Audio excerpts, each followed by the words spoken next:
falar duas coisas. A primeira, quando a gente estava falando aqui, né, das tecnologias, né, que elas vão avançando e tudo mais. E aí você falou uma coisa que realmente, assim, hoje em dia, né, a tecnologia ela é boa e ela é ruim ao mesmo tempo. Sim. Né? É boa porque a gente consegue, como o Dani falou mais cedo, né, a gente consegue evangelizar, falar, comunicar, expor, né, e tal. Mas é ruim porque você falou e realmente, assim, eu falei, caraca, as crianças estão sendo muito mais estimuladas precocemente, né?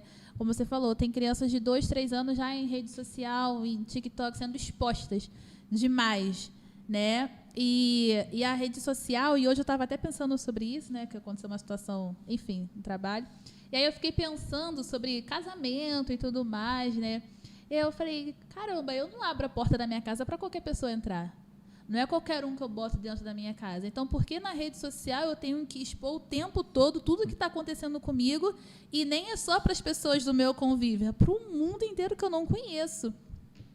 E aí pensando nisso, aí você falou agora, eu pensei, cara, e por que os pais expõem as crianças dessa forma, né, para o mundo todo? Você está expondo o seu filho ali, né? E além dele estar recebendo estímulos que, enfim, né, na ciência vai explicar que esses estímulos neurológicos, né, é ruim para a criança, afeta várias questões, mas, além disso tudo, você está expondo o seu filho para pessoas desconhecidas, para pessoas que você não sabe qual a intenção que ela está vendo, né, e tudo mais.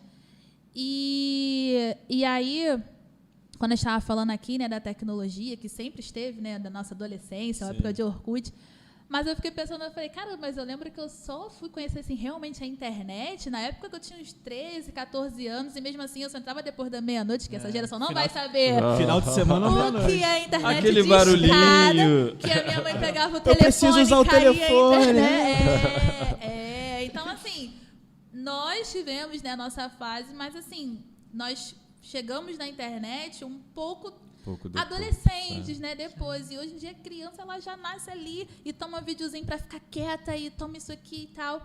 E aí, assim, né, o Dani perguntou hoje, né, se você trabalharia com jovens, você já falou. Mas, assim, futuramente, né, a gente falou agora do passado, o presente, Sim. o futuro. Como você acha, assim, que vai ser, assim, futuramente com esse... Não, eu pensei uma coisa que eu ia te cortar, mas pode falar. Com esses estímulos, você falou que tem uma filha de 2 anos, né? E eu imagino como que deve ser a preocupação. Eu não tenho filhos ainda, mas eu já fico pensando assim, caramba, esse mundo, do jeito que tá, as coisas como estão acontecendo, e tudo acontecendo, e agora, né, a gente está vivendo um momento, né, como você falou no início, nas escolas, nem escola mais está sendo um lugar seguro. Antigamente, né, você deixava tudo bem. Mas hoje em dia você já fica com medo de levar seus filhos para a escola com todas as coisas que estão acontecendo. Algumas coisas são mentiras, que fala que vai acontecer e não acontece. Outras coisas são verdades que acabam acontecendo. E aí eu já fico pensando, né? Eu fico, meu Deus, como que vai ser no futuro, né? Essas crianças que estão vindo. E assim, você foi jovem, né? É jovem ainda, 33 anos, é um garoto. Falo Estamos isso. acabando aqui. Faz um corte só disso. Fala, Você Camila. ainda é jovem, mas assim, você imagina assim, quando minha filha estiver lá, né, vivendo, adolescente, como que vai ser, né? E assim, que legado eu quero deixar para ela, o que eu quero passar para ela, né? E com relação a tudo, assim, né? Você escreveu um livro sobre teologia negra, a sua família é negra, a sua esposa, a sua filha. E, assim, como que isso, você imagina, assim, você pensa, como que vai impactar na vida dela, né? Ela com 2 anos, já vivendo nesse mundo que daqui quando ela for adolescente, nem vai ser mais TikTok, vai ser outras coisas que vão acontecer. Graças a Deus. Você imagina, assim, você pensa em o que eu quero deixar para minha filha, o legado que eu quero deixar para ela, o que eu quero passar para ela. As escolhas que a gente faz hoje tem muito a ver com isso, assim, né? Não somente porque a gente não pode ser refém da criança, mas entendendo que nós somos os primeiros responsáveis por esse desenvolvimento humano da Alice, entendendo que não é somente a gente, porque ela se relaciona com as avós, com os avós, com os tios, com as tias. Então, tudo isso gera impacto, agora se relaciona com a escola, com a igreja, com outras crianças da mesma idade dela, e tudo isso gera influência. Eu vejo que o futuro, não somente da Alice, mas de uma geração que é a dela, ele depende muito de uma responsabilidade que a nossa geração precisa tomar no presente. Eu ainda vejo que a gente é muito individualista dentro daquilo que vocês falaram, né? Que a gente falou da questão da consciência coletiva, de eu não me importar somente quando me afeta, mas eu importar de uma maneira geral. Então, eu não preciso, por exemplo, me importar com o abuso sexual infantil somente quando aconteceu um caso na minha família ou quando aconteceu um caso na minha igreja. Eu preciso me importar para prevenir, para que ninguém sofra isso. Sim. Né? Eu não preciso me importar com um ataque nas escolas somente quando algo acontecer aqui. Eu preciso me importar. Enfim, nós somos muito remediadores e pouco preventivos. E aí, eu acho que a criação que a gente dá para a Alice hoje é uma criação preventiva, quando a gente reforça nela um espaço de confiança, um espaço de credibilidade, de poder ouvi-la, de poder entender os limites dela.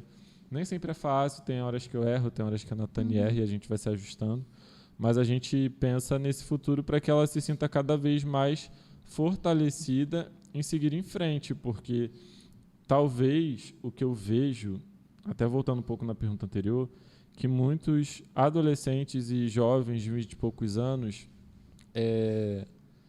tiveram e têm pais que foram egoístas, que por medo de seus filhos se de alguma maneira, como é que eu posso dizer? Tipo assim, por medo dos seus filhos terem alguma reação negativa porque pais e mães estão fora de casa para trabalhar, acabaram dando tudo e aí se tornaram crianças jovens e adolescentes inteiramente mimados e insatisfeitos, porque tudo que você dá não é suficiente. Então eu vejo que a nossa geração ela tem uma responsabilidade de criar uma geração independente, consciente, mas com base emocional acima de tudo, para que ela saiba receber um não. E não é o não porque é não por conta disso, disso, desde agora, assim, né? E aí, acho que falando especificamente da fé, eu vejo esse mesmo caminho, entender o porquê que ela vai para a igreja. E respeitar quando em algum momento ela não quiser estar naquele espaço, mas ao mesmo tempo estimular sempre para ela entender que aquele espaço é um espaço muito positivo para ela. Porque muitos pais perguntam, meu filho não quer mais ir para a igreja. Mas, claro, o pai vai na obrigação, a mãe vai na obrigação, fica reclamando do pastor, fica reclamando da liderança.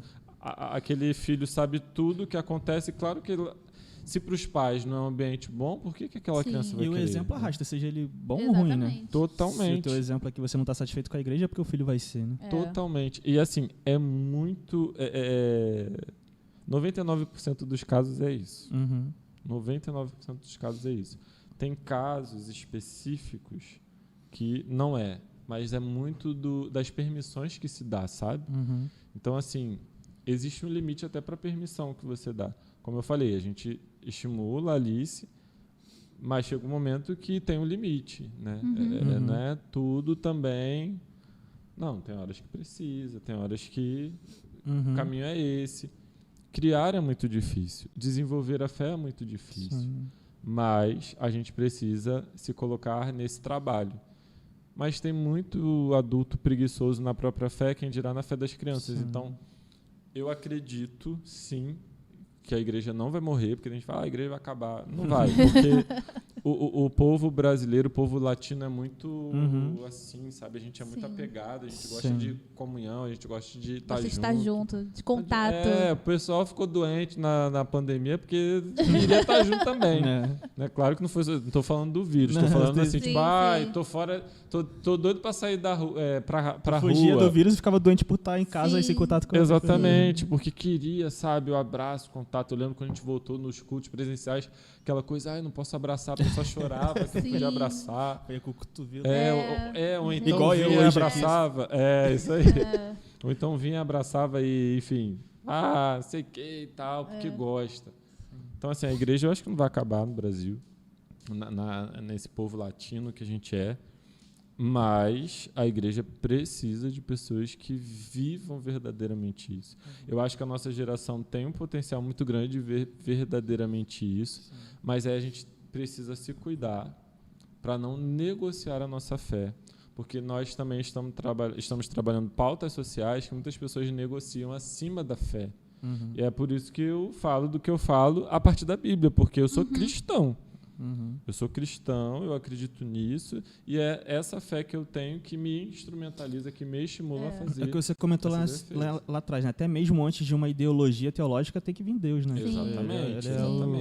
Ele é o primordial. E cara, eu acho um desafio, pegando um gancho que vocês falaram, eu acho um desafio muito grande hoje em dia essa questão de internet e filho e juventude, porque ao mesmo tempo que você tem muita informação boa, você tem muita informação ruim. E ao mesmo tempo que você tem muita informação ruim e boa, você tem muita gente falando de tudo ao mesmo tempo.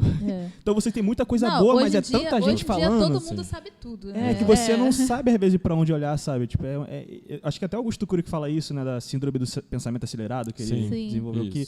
Hoje em dia você tem uma enxurrada de informação na sua mente que às vezes umas você é bom você saber e outras não, né? E você está recebendo tudo. E eu acho que fazer esse filtro... E aí, rapidinho, pegar nesse gancho que você falou, e aí se pra gente, né, é ruim, imagina pra uma criança. Exato. Ficar tendo aquele monte de informação o tempo todo. É péssimo, né? Que até de assuntos que eu gosto, sei lá, dentro da igreja, fora da igreja, futebol, você vê gente falando coisas boas, mas é tanta gente falando tanta coisa que tu fica assim, cara, pra onde eu olho? Como é que eu Quem é que tá certo, quem é que tá errado? Eu acho que a gente vive uma síndrome de protagonismo. Todo mundo quer ser protagonista de alguma história. Mas poucos são protagonistas da própria história e querem sempre também, de alguma maneira, estar sobre a vida do outro. Então, assim, é um sobrepondo o outro, é um querendo falar junto com o outro, é um querendo fazer como o outro está fazendo, mas esquece essa personalidade. Né? E aí tá achando que tá muito, sei lá, muito diferente, muito pessoal, mas está só reproduzindo um padrão, assim. É difícil, assim, mas eu sou entusiasta, eu sou muito positivo, eu acredito muito, assim, que as coisas possam melhorar e que a qualquer momento também Jesus vai vir para melhorar tudo. É aquela música, né? Se o mar não se abrir, se o faro... Já conhece essa música do IC, do Jefferson Pilar? Que ele fala, se o mar não se abrir, se o faraó me alcançar, se a fornalha me queimar... Enfim, não lembro a ordem, mas no final ele fala, se tudo isso não acontecer, amanhã eu vou acordar, né? Então, a gente tenta fazer a nossa parte, mas se o mundo só piorar, que é o que, né, a gente sabe que vai acontecer pelos spoilers que a Bíblia dá, a gente sabe que a gente amanhã vai estar no lugar... Essa Bíblia. Já contei o final pra quem vê The Chosen. No final ele volta. Tchau, gente. Não quer saber. Essa série é muito boa, tu já viu essa série? Poxa, não, essa série contaram é muito o boa. final do filme. Olha só, estragaram. Contei o final. Eu amo The Chosen, Cara, eu comecei a ver a terceira temporada agora com meus pais. Cara, tá muito boa. A gente tá vendo também lá em casa. Gente, ainda não assistia. É muito boa. Meu filho, tá perdendo olha, coisa boa. Perdendo. É porque as pessoas acham que porque é uma produção cristã vai ser meio que assim, tipo, mais do mesmo. O que já é bem diferente. Eu ia falar, mas ia falar de... Eu misturei é melhor não, né? Se pareceu igual novela. Não, mas as pessoas têm a sensação disso mesmo, do que já foi produzido até aqui, né? É muito Mas bem diferente. Bem diferente. Vale a pena. Bem legal. Assistam. Mas já me deram spoiler, poxa, Jesus já voltar. Nem vou ver mais. Gente, mas assim, rapidinho, assim, a questão dessa resenha aqui. Cara, e tem gente, cara, que realmente, assim, prefere... Claro, eu sei, as séries são boas, né? Mas tem pessoas que não leem a Bíblia pra ficar vendo, porque no filme, porque na série... Gente, mas a Bíblia, tá, gente? Sim. É importante, tá? Tem uma certa importância. Sabe? O livro é mais importante que o filme, né? Igual a gente vê séries aí, filmes, né? Que... Eu acho legal pra você conseguir visualizar algumas coisas melhor, né? Sim, porque a gente tem essa coisa do visual. O ser humano tem isso do visual, né? Ele quer ver como é que, caraca, aconteceu a abertura do Mar Vermelho, uau, né? Mas, gente, ler E até porque tem umas coisas que às vezes passa desapercebido, tipo, o Davi, quando derrota Golias, ele arranca a cabeça de Davi. Às vezes a gente lê isso, é legal. Não, a gente só vê o derrota Golias. A gente para ali. Imagina isso. Golias. Ponto. Imagina isso um gigante sendo cabeça arrancada. Aí quando tu vê, tipo, o visual, tu começa a ter mais... Eu acho legal nesse sentido. Mas acho que é o mesmo princípio de pessoas que, tipo, se baseiam no seu relacionamento com Deus em ouvir pastores pregando, em ouvir filmes e tal, e não busca o seu pessoal, né? Uma preguiça mesmo. Você tem que ter, antes de isso tudo é legal, é importante, mas antes de tudo é o nosso relacionamento direto com Deus. Né? Mas eu culpo um pouquinho a estrutura da igreja, assim, sabe? E os líderes, porque existem igrejas que funcionam realmente de uma maneira que os seus fiéis, né, são reféns daquela liderança. Né? Sim. Então cria realmente uma massa de manobra, né, um efeito de manada, assim, um comportamento de manada em que você fala e aquelas pessoas obedecem, e não é uma fé crítica. Por isso que eu gosto de ser batista, porque a gente tem esse espaço da gente poder realmente criticar, da gente poder realmente conversar e não simplesmente receber algo. Eu nunca vou me esquecer que quando eu era adolescente, eu tinha um pastor que ele sempre falava nas mensagens dele que quem quisesse conversar com ele depois para tirar dúvida sobre algo, conversasse. E aí, tipo, eu não lembro se era todo domingo, mas eu lembro de muitos domingos eu ver no final do culto ele na porta da igreja conversando com irmãos e, enfim, pessoas que tinham dúvida mesmo, ou então discordaram, tipo, pastor, discorda do que você falou, porque isso... Tipo assim, isso é muito legal, sabe? Isso é que acho que fortalece a nossa fé até, né? Sim, exato.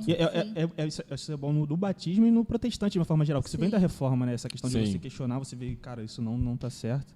E isso fortalece a nossa fé como ela deve ser realmente. Exatamente. Sim, porque às vezes você pode falar uma coisa, mas eu tenho uma outra visão sobre isso e, assim, até complementa, né? Você, caramba, realmente não pensei sobre isso, você tá certo. Ou então, não, isso aqui não tem... E fortalece mesmo a nossa fé, né? E isso é muito importante. E realmente tem igrejas que, infelizmente, né, que não fazem isso, né? O pastor sai e vai embora, você nem vê a cara do pastor mais, só vê ali quando ele pregou. E mais ainda, né? Pastor que só sobe só na hora de pregar, fez aquela pregação de 40 minutos, vai embora, nem espera terminar o culto, e acaba com o louvor e tudo mais, e você nem vê. E, infelizmente, né, tem esses casos. Mas realmente, assim, eu falo aqui na nossa igreja, né? Puxando sardinha para nossa igreja, o nosso pastor faz isso, né? Ele sai, ele cumprimenta os irmãos, fica conversando. É o quê? O João comentou que a gente fez no retiro, eu não tô lembrando disso. Quando foi? O retiro? Eu não tô lembrando. Tem que ser sincero. A gente já fez isso no retiro, mas não tô lembrando. É tanto retiro, minha vida toda em retiro.